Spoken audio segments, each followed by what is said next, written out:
Glória a Deus pela sua vida. A minha oração e o meu desejo é que você possa ter um encontro com Jesus nessa noite. Amém? Que Jesus possa se revelar a você, assim como Ele é, com toda a sua glória, com toda a sua majestade. Que Jesus possa falar com você, que você possa ouvir a voz de Jesus, que você possa ser ministrado fortemente, poderosamente por Jesus. Amém? Glória a Deus. Eu quero te convidar nessa noite a abrir comigo no livro do Apocalipse, capítulo 1. Apocalipse, capítulo 1.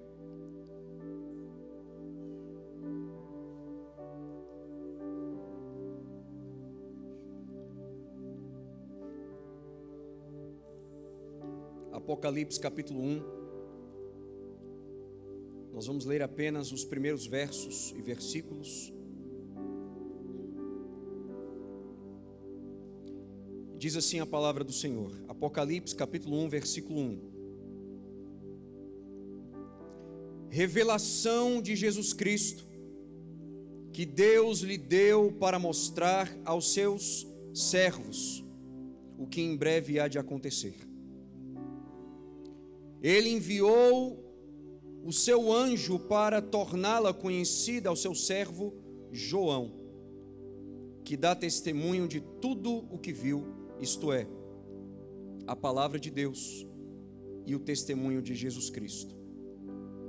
Versículo 3. Feliz aquele que lê as palavras desta profecia, e felizes aqueles que ouvem e guardam o que nela está escrito, porque o tempo está próximo. Amém? Amém, queridos? O livro do Apocalipse, especificamente, o capítulo 1, o capítulo 2 e o capítulo 3, são o alerta final de Cristo para a sua igreja. Amém? Então eu vou repetir. O livro do Apocalipse, de uma forma específica e especial, no seu primeiro capítulo, segundo capítulo e terceiro capítulo, são o alerta final de Cristo para o seu povo, são o alerta final de Cristo para a sua igreja. Logo, são o alerta final de Cristo para mim e para você. Você está comigo? Amém? Então, o livro do Apocalipse, em seus primeiros 3 capítulos, nós encontramos e nós temos aqui o alerta final de Jesus para as nossas vidas, para a sua igreja, para a sua noiva, para o seu povo.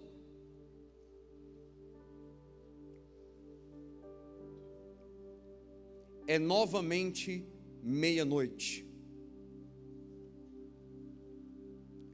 O alerta tinha de soar.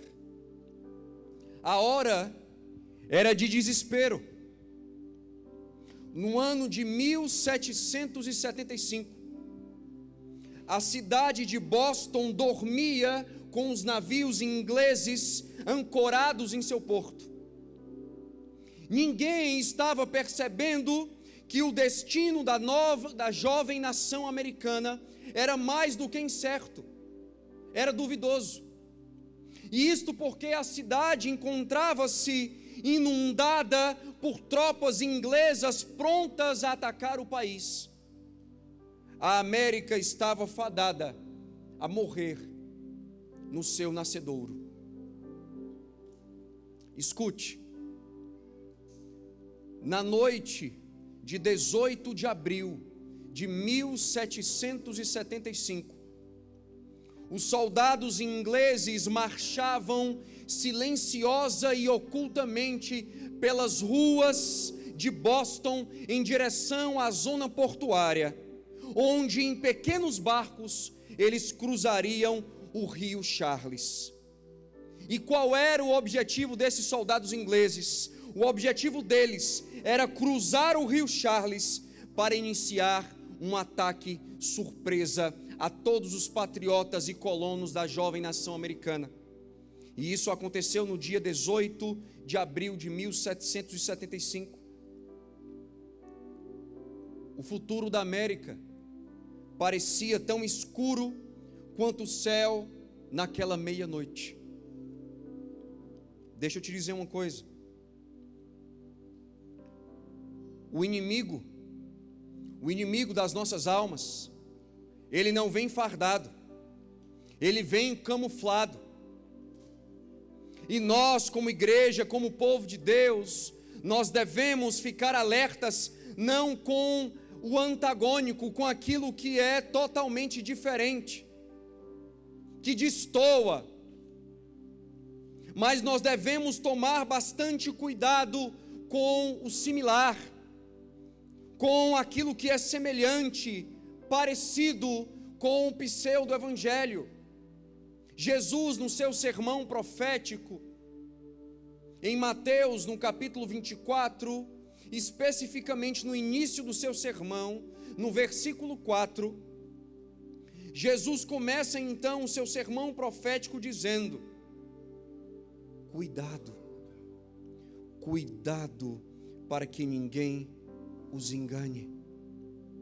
Cuidado para que ninguém os engane. Nos últimos dias se levantarão falsos cristos, falsos profetas, falsos mestres, falsas doutrinas, e nós como igreja, nós precisamos permanecer alerta, nós precisamos vigiar, nós precisamos, irmãos, estar atento ao que está acontecendo ao nosso redor. Às vezes parece que as coisas estão acontecendo na sociedade, o inimigo está se movimentando, o inimigo está se movendo com o objetivo de nos atacar de surpresa nos nossos lares, nas nossas casas, nas nossas escolas, no nosso trabalho, nas universidades, aonde o povo de Deus está. E me parece que muitas vezes nós estamos distraídos,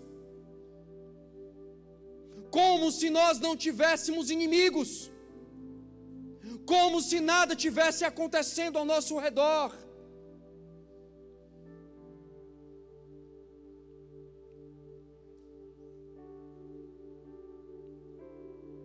Naquele dia, na madrugada do dia 18 de abril de 1775, a cidade dormia, mas um homem, escutem, um homem apenas, permanecia alerta na quietude da noite, enquanto todos os patriotas, todos os colonos dormiam na cidade de Boston, mas também na cidade de Lexington e na cidade de Concorde, do outro lado do rio Charles. Enquanto todos estes dormiam, um homem, narra a história, um homem permanecia alerta na quietude da noite, e o nome desse homem era Paul Revere. Paul Revere permaneceu alerta, ele estava alerta, acompanhando os perigos e a presença dos inimigos, os soldados ingleses. E o plano era simples. Paul tinha que se antecipar às tropas inglesas, isto é, ele teria que atravessar o rio Charles antes dos soldados ingleses. Para quê, pastor? Para chegar do outro lado do rio, as cidades de Lexington e a cidade de Concorde, a fim de alertar aqueles habitantes que estavam como? Estavam dormindo, estavam adormecidos, não sabiam que estavam sendo cercados pelos soldados ingleses, não sabiam que o inimigo estava presente, estava se aproximando de forma sorrateira, silenciosa e oculta, com o objetivo de matar a todos, de ferir a todos, de atacar a todas aquelas famílias que estavam adormecidas. Mas o plano de Paul Revere era se antecipar a todos os seus inimigos. Sabe, queridos, eu olho para essa história e eu vejo que, assim como Paul Revere foi proativo, não foi passivo, ele saiu da sua zona de conforto. Ele poderia ter permanecido onde ele estava.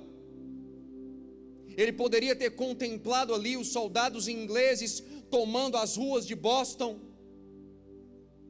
com os seus barcos ancorados nos portos daquela cidade, preparados para atacar, para fazer um ataque surpresa. Ele poderia ter permanecido onde ele estava, mas ele não permaneceu. E aqui está o ponto, irmãos: aquele homem não permaneceu na sua zona de conforto. Ele não permaneceu inerte, parado, estático. Ele olhou para aqueles inimigos e ele lembrou dos seus irmãos, dos seus patriotas, das famílias que ele amava, que era o seu povo. E ele decidiu se levantar, ele decidiu fazer algo. Irmãos, nesses dias, o Senhor quer levantar Paul Reveres no seio da sua igreja, amém?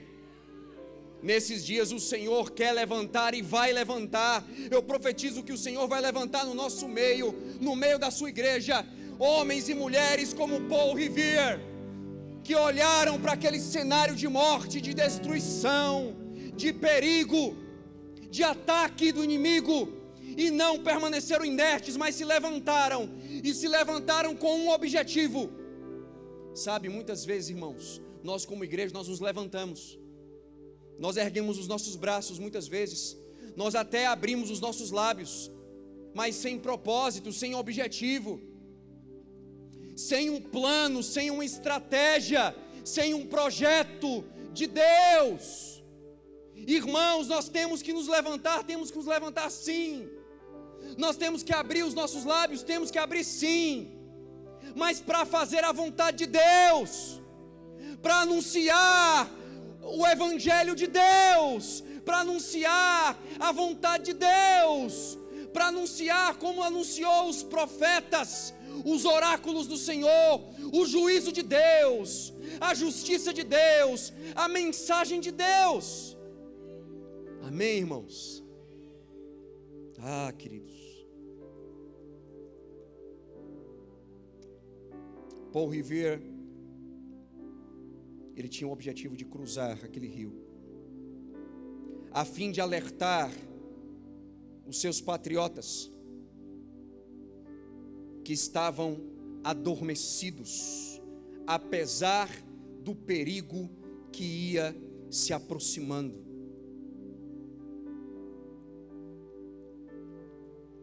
Esse detalhe chamou minha atenção.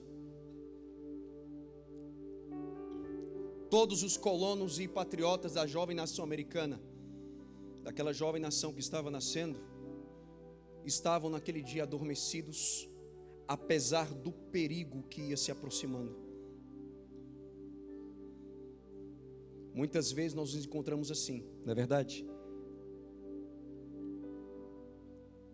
O inimigo está se aproximando. O inimigo está arquitetando algo contra a minha vida, contra a tua vida, contra a minha família, contra a tua família, contra a minha casa, contra a tua casa, contra os meus filhos, contra os teus filhos, contra a igreja do Senhor. E nós muitas vezes estamos desatentos, pior, dormindo, adormecidos. Pastor, como saber se eu estou adormecido? Como saber que eu estou desatento? Eu vou dizer para você agora. Você sabe o que Deus está fazendo ao seu redor, nesse exato momento, na história, nesta cidade, nesta igreja, que é a tua igreja, na tua casa, na tua família. Vou perguntar mais uma vez: você está atento e você está percebendo o agir de Deus ao teu redor? Porque o nosso Deus é um Deus que está agindo constantemente ao nosso redor. Constantemente, queridos. E você precisa saber o que Deus está fazendo. Uma segunda pergunta: você está percebendo, você está atento, você está ouvindo o que o Senhor está falando nesses dias? O que o Senhor está comunicando nesses dias? Se você não estiver atento ao que Ele está fazendo, e ao que Ele está falando, ao que Ele está proclamando, ao que Ele está anunciando, você está adormecido, você está adormecida. A tua casa talvez esteja adormecida. Agora, se você tem convicção, você tem clareza do que o Senhor está fazendo na sua vida, na sua casa, na sua igreja, nessa cidade, nessa nação, você não está adormecido. Você não está adormecido. Você não está desatento. Mas você, assim como os profetas do Senhor, na palavra de Deus, você está alerta. Você está ouvindo o que o Senhor está falando. Você está atento para ouvir o que o Senhor tem para te dizer, para a direção que Ele tem para te dar. Ah, queridos, a igreja está adormecida.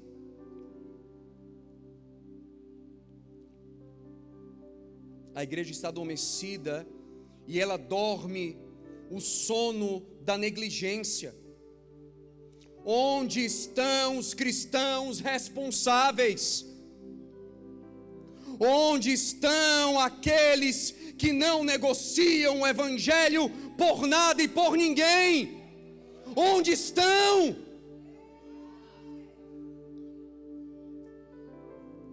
Onde estão aqueles que decidiram amar a Cristo, seguir a Cristo, proclamar a Cristo e não negar a Cristo?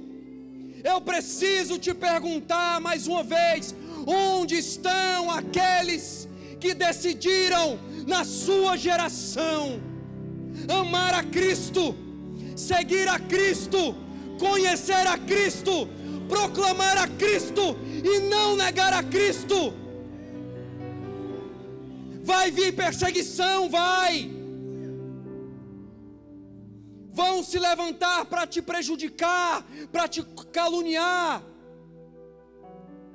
Vão. Mas você não vai negá-lo. Você não vai retroceder. Eu quero declarar, como ministro do Evangelho, que você viverá dias na sua vida em que você não vai negar a Cristo por nada e por ninguém. Você viverá dias, e esses dias já chegaram. Ei, esses dias já chegaram. Esses dias já chegaram na sua vida, em que você não vai negar a Cristo por nada e por ninguém, em que você não vai retroceder, porque aquele que põe a mão no arado não pode olhar para trás. Ele não retrocede, mas ele avança, e ele avança com ousadia, ele avança com intrepidez, ele avança porque ele sabe que ele não está sozinho. Ele avança porque sabe que o Senhor dos senhores, o Rei dos reis, o Senhor dos exércitos, Jesus o Redentor, está com ele. Aleluias. Ah, irmãos, a igreja dorme o sono da religiosidade. Onde estão aqueles que estão buscando viver o cristianismo puro e simples? Onde estão aqueles que estão buscando viver no seu dia a dia, a começar na sua casa, no seu relacionamento com o seu cônjuge, com os seus filhos, com seus pais, no pequeno grupo, nos ministérios aqui na igreja, na sua igreja, lá no seu trabalho, lá na sua faculdade? Onde estão aqueles que decidiram e estão decidindo todos os dias viver o cristianismo puro e simples do Jesus Cristo de Nazaré? o cristianismo que tem a ver com Jesus, que tem a ver com a sua palavra, com seus ensinamentos. É esse cristianismo, irmãos, que nós precisamos ansiar viver. Quem está cuidando dos pobres, dos órfãos e das viúvas? Ah, irmãos, há tanta gente padecendo nesse cenário que nós estamos vivendo.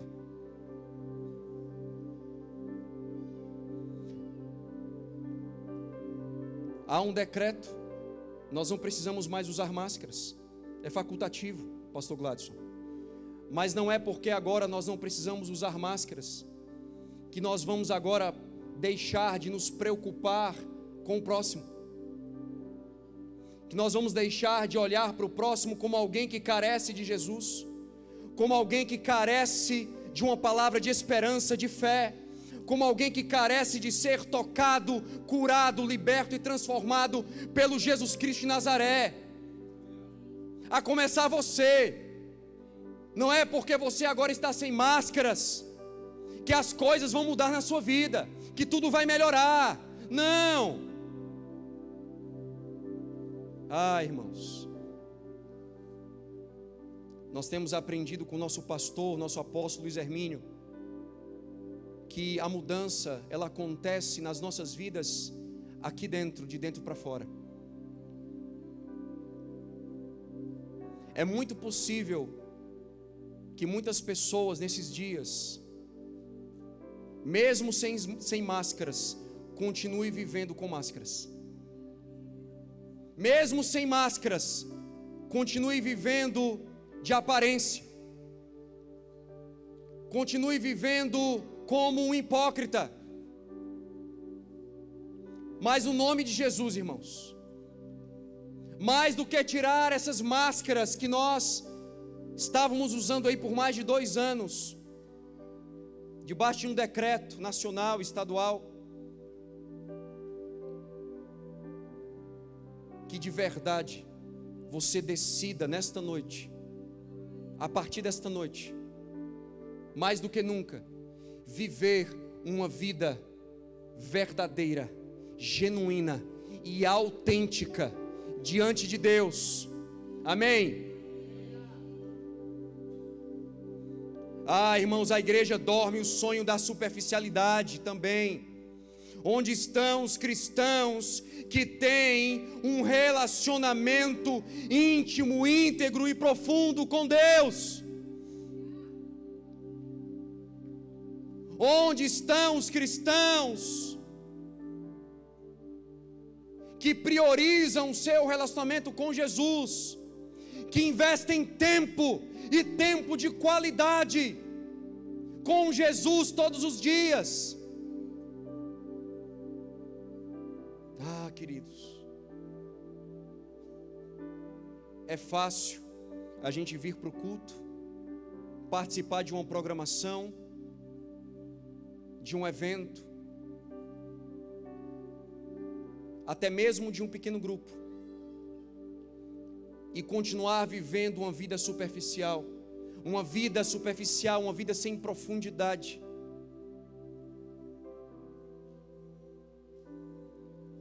Ah, irmãos, onde estão os homens e as mulheres que têm uma ambição em seus corações? Onde estão os homens e as mulheres dessa geração, os filhos de Deus que têm uma ambição, e a maior ambição de suas vidas é conhecer a Deus e prosseguir em conhecê-lo?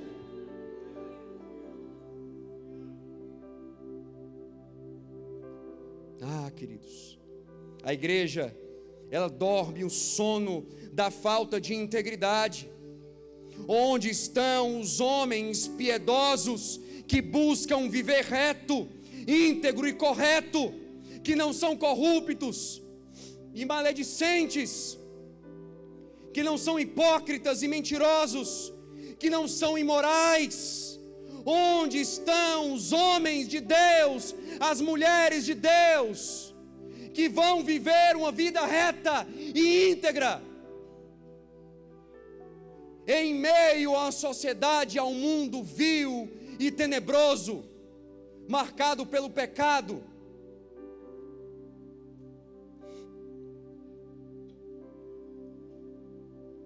A igreja dorme o sono da apatia espiritual. Onde estão os profetas? Escuta, irmãos, onde estão os profetas? Onde estão aqueles que ouvem a voz de Deus e o obedecem sem questionar? Onde estão os profetas que com autoridade e ousadia anunciam a mensagem, a justiça e o juízo do Senhor? Onde estão os profetas que não são apaixonados por uma geografia, que não são apaixonados por um cargo, mas são homens apaixonados por fazer e cumprir a vontade de Deus? São homens apaixonados por Cristo e por nada mais. São homens que decidiram se apegar a Cristo e não se apegar àquilo que é temporal, que é passageiro, que é efêmero, que não tem valor, que vai passar, mas decidiram se apegar àquele que é inabalável. Onde estão os profetas de Deus, irmãos? Onde estão os profetas do Senhor? E a história conta que antes da travessia, escute, a história diz que antes de atravessar o rio Charles, Paul Revere, ele parte para uma igreja chamada Old North, e ali chegando, ele acorda o sacristão, e ele sussurra, dizendo àquele sacristão: 2 lanternas na torre agora. Ele sussurra para aquele sacristão dizendo: 2 lanternas na torre agora. Esse sinal seria reconhecido pelos patriotas. E sabe o que aconteceu? Foi reconhecido o sinal pelos patriotas. Quando Paul atravessou e chegou na outra margem do rio Charles, um homem o aguardava com um cavalo já selado. E a cavalo, Paul, por onde passava, por onde passou, ele então esmurrava as portas, gritando. A cavalo ele passava pelas casas, esmurrando as portas das casas e gritando: os ingleses estão chegando, os ingleses estão chegando, acordem, acordem, despertem, o inimigo está chegando. E o alerta, ele era transmitido de casa em casa e de homem para homem.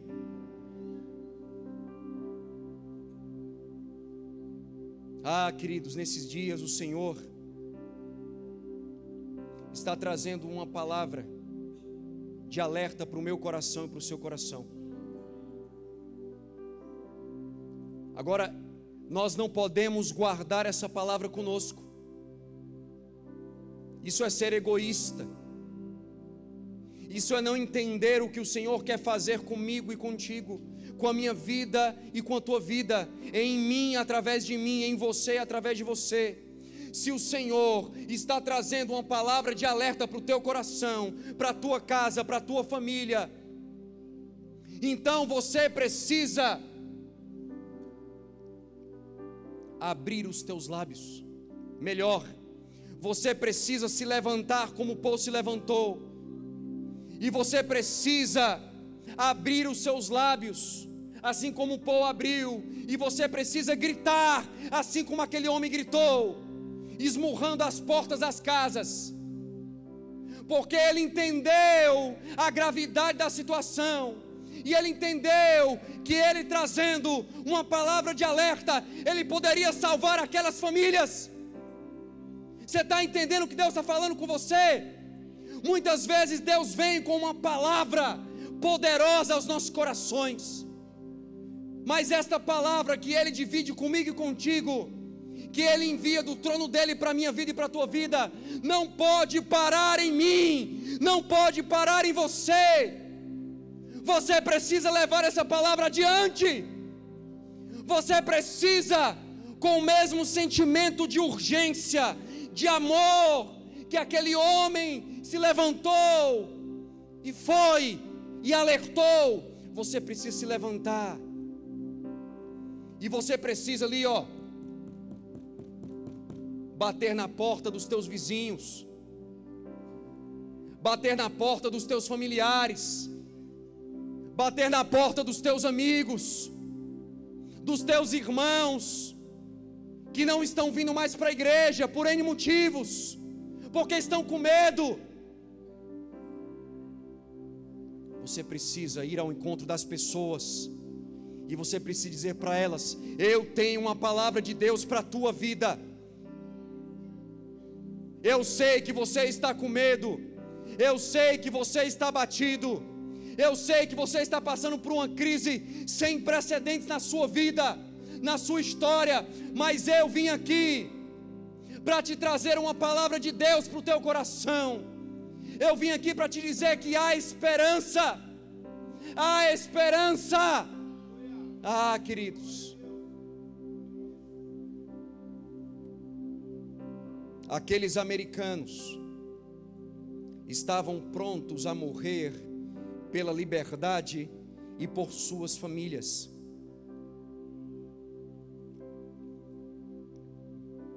Quanto vale o evangelho para você? Quanto vale a sua família para você? Onde estão os homens e as mulheres que vão se gastar e se deixar gastar pelo evangelho?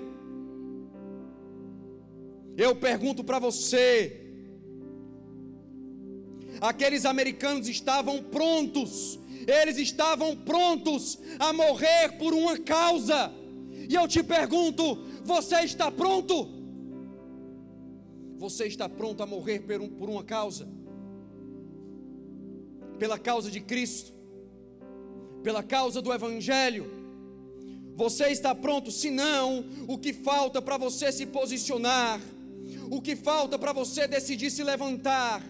Agora, se levantar em nome de Jesus, se levantar para viver a vontade de Deus, se levantar para levar o evangelho de Deus, e todo o evangelho de Deus à sua família, aos seus amigos, ao próximo, a qualquer um, a todos. A história diz que no confronto daquele dia, os colonos da jovem nação americana perderam 93 homens, e os ingleses perderam 273 soldados. Mas esta era uma guerra que a América venceria. E tudo, escute, e tudo teve início com a corajosa cavalgada de Paul Revere para a liberdade. Tudo começou com um homem,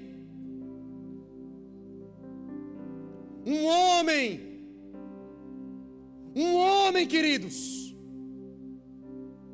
um homem que decidiu se posicionar pelo seu povo, pela sua nação, por suas famílias, pelos seus patriotas. Um homem que decidiu se levantar e erguer a sua voz, trazendo uma palavra e uma mensagem de alerta para todos que estavam adormecidos. Deus quer te levantar nesta noite nesta geração, para você trazer uma palavra de alerta.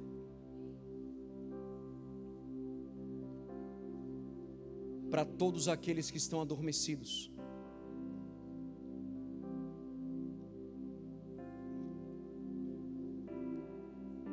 A cavalgada de Paul foi um grande alerta para unir forças, levantar e lutar. Por causa da atitude de Paul, todos os colonos e patriotas se uniram, se levantaram e lutaram. E eu digo para você nessa noite, é novamente meia-noite e a história precisa repetir-se. É novamente meia-noite e a história precisa repetir-se. Um inimigo mais perigoso tem cercado as nossas cidades e as nossas famílias, e tem ameaçado a nossa liberdade. Estamos numa guerra espiritual. Você precisa acordar e você precisa entender que nós estamos diante de uma guerra espiritual. Uma guerra que envolve mais do que 2 ou 3 nações. Pode ficar certo disso. Ela não é ideológica nem partidarista. Ela é uma luta, é uma batalha mundial, suprarracial, supraterrena. É a guerra espiritual, é o combate espiritual. E essa guerra é muito mais real do que você pensa. Ela está sendo travada todos os dias. Ela envolve todas as pessoas e cristãos de todas as idades, em todos os lugares. Ah, irmãos, há uma guerra sendo travada entre a luz e as trevas, entre a verdade e o engano, entre o exército de Deus e o exército de Satanás.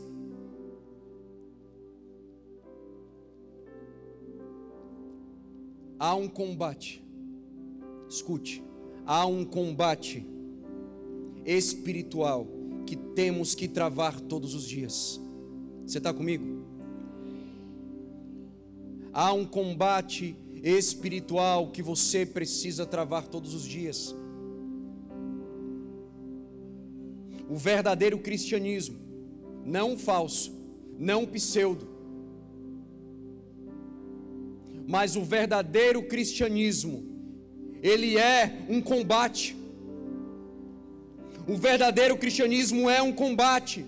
A vida cristã não é um mar de rosas, não é um parque de diversões, nem uma colônia de férias. A vida cristã é uma guerra sem pausa e sem trégua. Repete comigo o nome de Jesus, a vida cristã. Mais uma vez, a vida cristã é uma guerra sem pausa e sem trégua. Ah, queridos, essa é a nossa vida. A nossa vida é uma guerra sem pausa e sem trégua. Não dá para a gente relaxar, não dá para a gente baixar a guarda, e muitas vezes a gente está relaxando, a gente está baixando a guarda, a gente está negociando com o pecado, a gente está negociando com o inimigo, assim como Sansão. Escute, deixa o Espírito Santo te pegar agora. Assim como em Sansão, nós muitas vezes estamos encontrando doçura no pecado.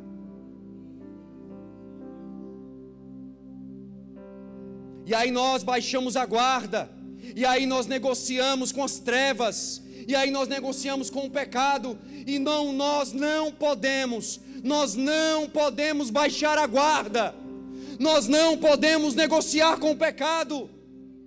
Você não pode ter pecados de estimação na sua vida.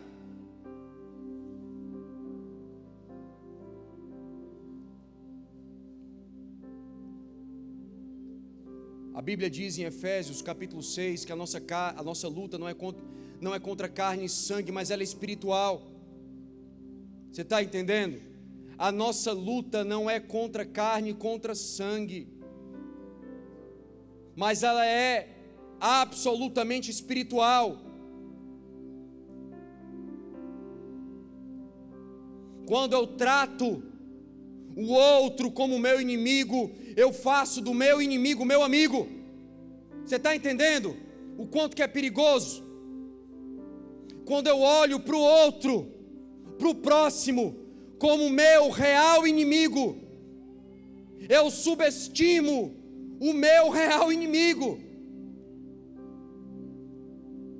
Ah, queridos, o que está em jogo, pastor, nesta guerra, nesta batalha, o que está em jogo é o nosso casamento, são os nossos filhos, é a nossa família, é a sua vida espiritual, é o seu relacionamento com Deus, é uma luta de vida ou morte. E o alerta tem de soar novamente. Agora esse alerta, escute, ele é diferente. Não é para ser ouvido por todos. Esse alerta não é para todos. Esse alerta é um alerta específico. Esse alerta é um alerta para as igrejas. Esse alerta é para mim e para você. Esse alerta é para todo aquele que é discípulo, para todo aquele que é filho de Deus. Esse alerta é um alerta de Deus para o seu povo. É um alerta de Cristo para a sua igreja.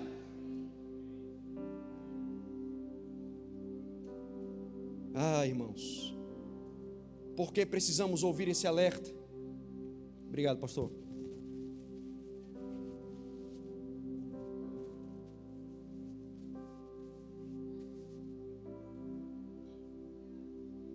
Por que precisamos ouvir esse alerta? Para que assim como os colonos e patriotas, nós possamos unir forças, nós possamos nos levantar e nós possamos lutar. Amém?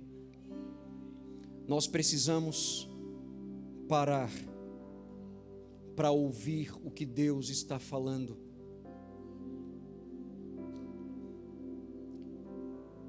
Para que nós possamos unir forças.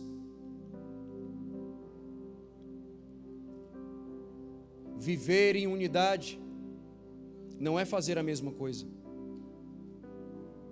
Viver em unidade é ouvir a mesma coisa.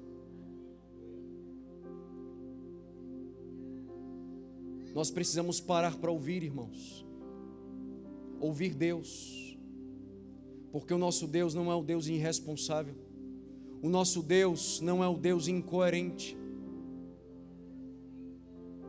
O nosso Deus é um Deus coerente.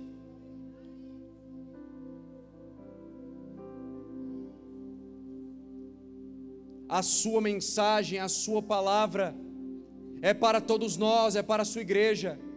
Deus tem uma palavra para mim e para você. Deus tem uma palavra para a minha vida e para a tua vida, para a minha casa e para a tua casa. Esta palavra é para a minha vida e para a tua vida. Deus não tem, escute, Deus não tem outra palavra para mim, nem para você. A palavra, que é a palavra de Deus, ela é igual para mim e para você. A palavra de confronto que Deus tem para a minha vida, Ele tem para a tua vida. A palavra de encorajamento que Deus tem para a minha vida, Ele tem para a tua vida. A palavra de vida e esperança que Ele tem para a minha casa, Ele tem para a tua casa. A palavra de salvação, de cura e de libertação que Ele tem para a minha casa, Ele tem também para a tua casa.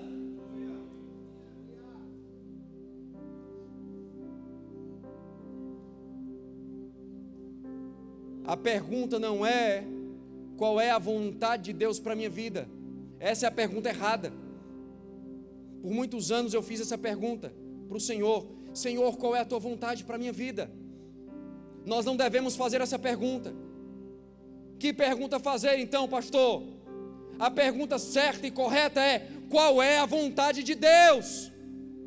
E aí, descobrindo qual é a vontade de Deus, que está aqui na sua palavra, revelada na sua palavra, revelada na pessoa de Jesus, nós vamos então ajustar a nossa vida, os nossos sonhos, os nossos planos, os nossos projetos, à vontade de Deus, que é soberana, que é imutável e que é boa, perfeita e agradável.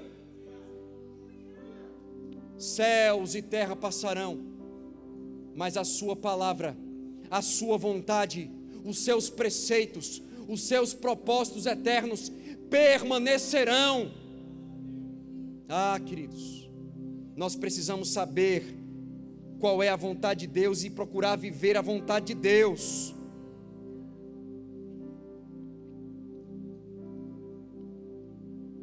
Queridos,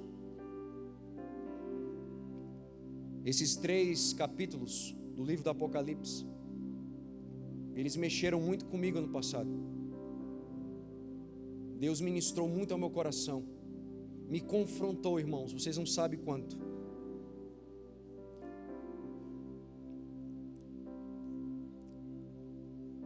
E a carta de Cristo às 7 igrejas, que está no capítulo 2, no capítulo 3, são o alerta final de Deus para nós hoje. Você quer saber qual é o alerta final de Deus para a sua igreja? Então vá ao livro do Apocalipse e leia o capítulo 1, capítulo 2 e o capítulo 3. Agora leia com o Espírito Santo de Deus. Leia com os seus ouvidos espirituais abertos. Ore ao Espírito Santo e diga assim: Espírito Santo, abre os meus ouvidos. Abre os meus ouvidos para que eu possa discernir a Tua palavra, para que a Tua palavra possa saltar diante do meu coração, para que eu possa compreender os Teus preceitos e os Teus desígnios, porque o que eu mais quero, Senhor, é viver de acordo com a Tua vontade, de acordo com a Tua palavra. E se necessário for, Senhor, eu vou me arrepender. E eu digo para você, vai ser necessário sim. Irmãos, nós precisamos nos arrepender como igreja. Eu vou dizer mais uma vez, nós precisamos nos arrepender enquanto igreja, enquanto povo de Deus. Para quê, pastor? Para nos voltarmos outra vez para Cristo. Irmãos, a maior necessidade da nossa vida é nós nos voltarmos para Cristo todos os dias.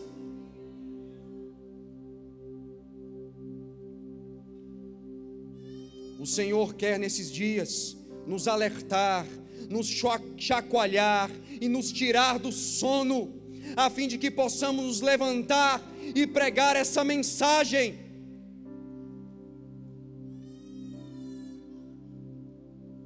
Irmãos, a igreja de Atos, estou concluindo. A igreja de Atos, a igreja que está ali descrita no livro de Atos, no primeiro século, ela tinha 2 características, 2. Ela era uma igreja querigmática e ela era uma igreja martírica.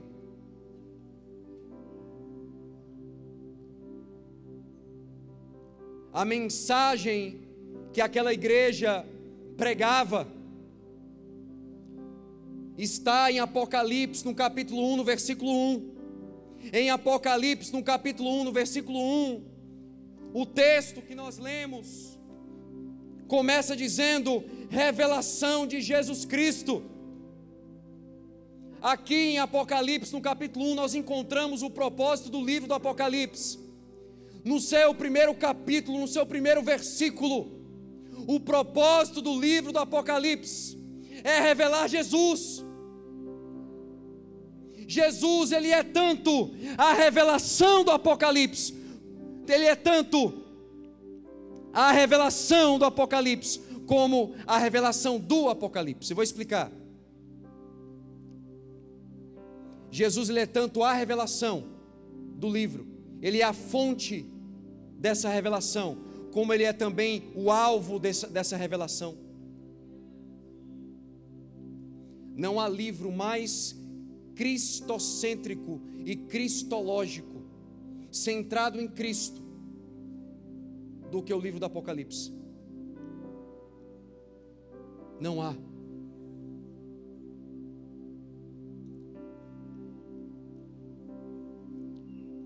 E é interessante porque quando nós vamos estudar o livro do Apocalipse, para saber qual é o tema central deste livro, desta obra tão temida por tantos,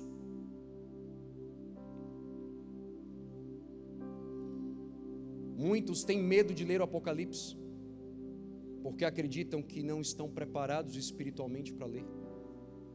É só para os líderes da igreja. É só para quem tem uma jornada longa com Cristo. Outros acham que o Apocalipse é um bicho de 7 cabeças. É o livro dos mistérios, das coisas ocultas. Só que o nome Apocalipse vem de Apocalipse, que significa retirar o véu, que significa revelar.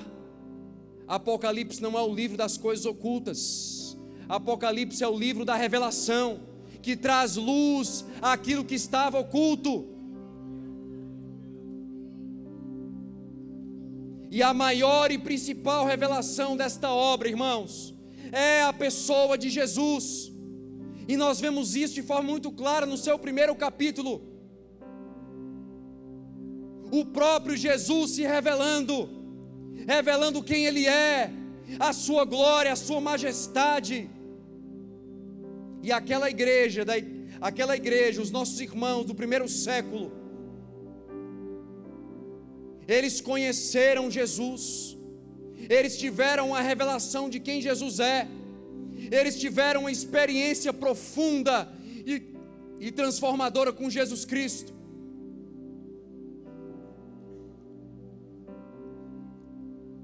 E o livro de Atos diz que aqueles 120 irmãos que receberam o Espírito Santo de Deus,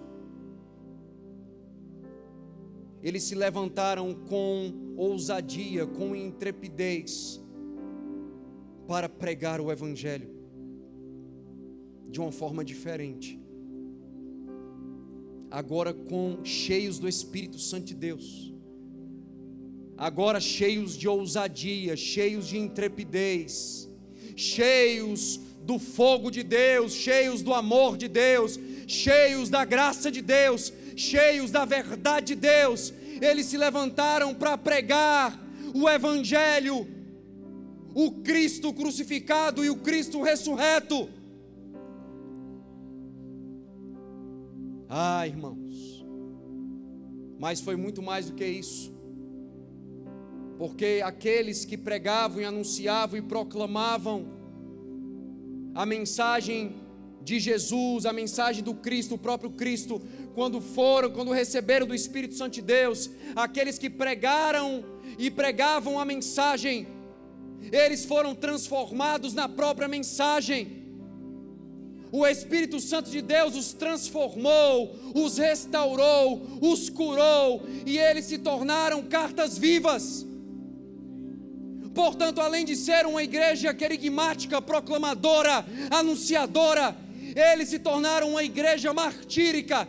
Por quê, pastor? Porque eles encarnaram a mensagem, eles se tornaram a própria mensagem.